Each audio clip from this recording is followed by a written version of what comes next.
Ever wonder what haunted the minds of the ancient Greeks? It wasn't just their gods that filled their myths, but also ghosts and spirits, lurking in the shadows and watching over the dead. From spectral gods to vengeful spirits, Greek mythology is packed with the supernatural, and we're about to explore the stories that will make you wonder who, or what, is watching from the other side. Ghosts didn't just terrify mortals, they even had the gods keeping an eye on them. Get ready, because today we're diving into the haunted corners of Greek mythology, where the gods and ghosts collide. Welcome to the History Realm. Let's start with Melino, one of the lesser-known but equally creepy goddesses in Greek mythology. Melino is the daughter of Hades, the god of the underworld, and Persephone, the queen of the underworld. But Melino's birth is anything but ordinary. According to myth, she was conceived when Zeus took the form of Hades and deceived Persephone. Yeah, the ancient Greeks really knew how to keep things complicated. Melino is known as the goddess of ghosts and nightmares. At night, she wanders the earth, frightening both mortals and the dead. Her appearance is said to be as eerie as her reputation. Half of her body is pale as a corpse, representing her connection to the underworld, while the other half is dark, symbolizing the shadowy nature of her powers. What makes Melino particularly terrifying is her ability to control phantoms, ghostly apparitions that torment the living. She was known to lead restless spirits through the night, causing chaos wherever she went. Melino is a perfect example of how the Greeks viewed the boundary between life and death as thin and easily crossed. In the Orphic Hymns, a collection of poems from ancient Greece, Melino is invoked as a goddess who can bring both terror and relief. She's a liminal figure, moving between the worlds of the living and the dead with ease, and her influence was feared even by the gods themselves. Fun fact: the ancient Greeks believed that seeing a spirit like Melino could drive a person mad. So, if you're ever feeling paranoid at night, just be thankful Melino's not lurking around your neighborhood. The Greeks would leave offerings for gods like Melino in hopes that she wouldn't turn her attention toward them. After all, no one wanted nightmares sent directly from a goddess. Next up is Hecate, one of the most powerful and mysterious figures in Greek mythology. Hecate was the goddess of magic, witchcraft, the moon, and yes, ghosts. She wasn't part of the 12 Olympians, but she held her own domain, and it was terrifying. Hecate was often depicted standing at crossroads, which were believed to be haunted places where spirits and ghosts roamed.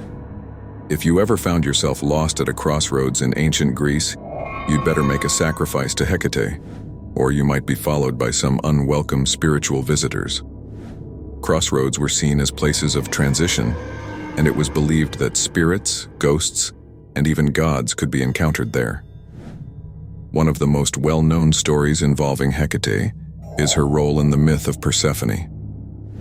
After Persephone was kidnapped by Hades and taken to the underworld, it was Hecate who guided Persephone's mother, Demeter, in her search for her daughter. Hecate's ability to move between the realms of the living and the dead made her an invaluable ally in this quest. Hecate had the power to summon and control spirits of the dead. In fact, she was said to accompany Persephone when she journeyed back and forth from the underworld. Hecate could communicate with ghosts and even summon them to do her bidding, making her one of the most feared goddesses in mythology. Her role in necromancy, the magical practice of communicating with the dead, cemented her place as the go-to goddess for witches and sorcerers in Greek myth. If you were trying to raise a spirit or get a message from the underworld, Hecate was your girl. Temples dedicated to Hecate were often placed in isolated areas, where she could be called upon in secret for spells and rituals involving the dead. Fun fact: in some myths, Hecate is accompanied by a pack of ghostly hounds that follow her wherever she goes. These spectral dogs were believed to howl at the approach of death, serving as a warning to those about to meet their end. If you haven't already, make sure to hit that like button. There's more ghostly Greek mythology to come. Now let's talk about the daimons. In ancient Greece, a daimon wasn't exactly what we think of as a demon today. Daimons were spirits that fell somewhere between gods and humans. They were kind of like spiritual messengers, intermediaries between the divine and mortal realms. Interestingly, The Greeks didn't always see daimons as evil. There were two types, eudaimons and cacodemons. Eudaimons were benevolent spirits, often seen as protectors or guardians. They brought good luck and were considered to be positive forces. On the flip side, cacodemons were the troublemakers. These were the malevolent spirits who would cause mischief, harm, and suffering. Basically, you'd want to keep eudaimons around and steer clear of the cacodemons. In Hesiod's Theogony, the daimons are described as the spirits of mortals who were exceptionally good in life, thus becoming protectors of humanity after death. The Greeks believed that daimons could influence a person's thoughts and actions, often working behind the scenes in their daily lives. Philosophers like Plato even wrote about daimons, claiming that every person had a personal daimon guiding them throughout life. It's like having your own spiritual life coach. But sometimes they could be kind of evil. Next we have the arai, spirits who were far from friendly. These were the personifications of curses, especially the curses of vengeance. Imagine being so angry at someone that your curse actually became a spirit. It's like wishing so hard that your bad vibes take physical form. The arai didn't mess around. In Greek mythology, when someone uttered a particularly strong curse, the arai would come into existence to carry out the vengeance. They were associated with the underworld and worked closely with the Furies, those terrifying goddesses of revenge. The arai would track down the target of the curse and ensure that the curse was fulfilled in full. This made them some of the most feared spirits in Greek mythology.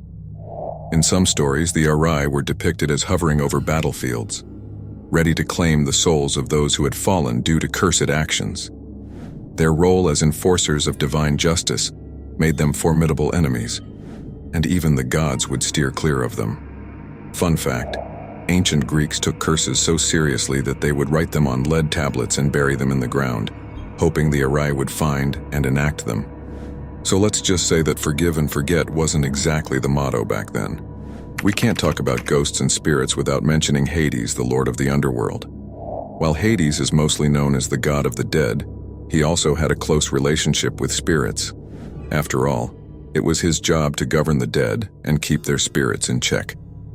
Hades ruled over the spirits of the dead with a strict but fair hand. Unlike other gods, Hades wasn't evil, but he was definitely feared. He ruled over the underworld with strict authority, ensuring that no spirit escaped and that every soul received their due judgment. Once you entered Hades' realm, there was no turning back. His kingdom was filled with spirits, some peaceful, others not so much. Fun fact, despite his fearsome reputation, Hades wasn't a villain in Greek mythology. In fact, he was one of the few gods who didn't meddle too much in mortal affairs. He left the living to Zeus and Poseidon and focused on keeping order in the underworld.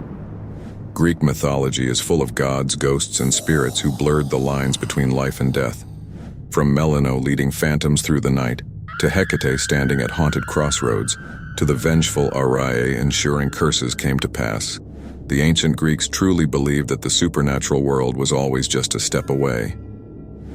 These stories continue to fascinate us today, reminding us that the ancient world was full of mystery, magic, and of course, a little bit of fear.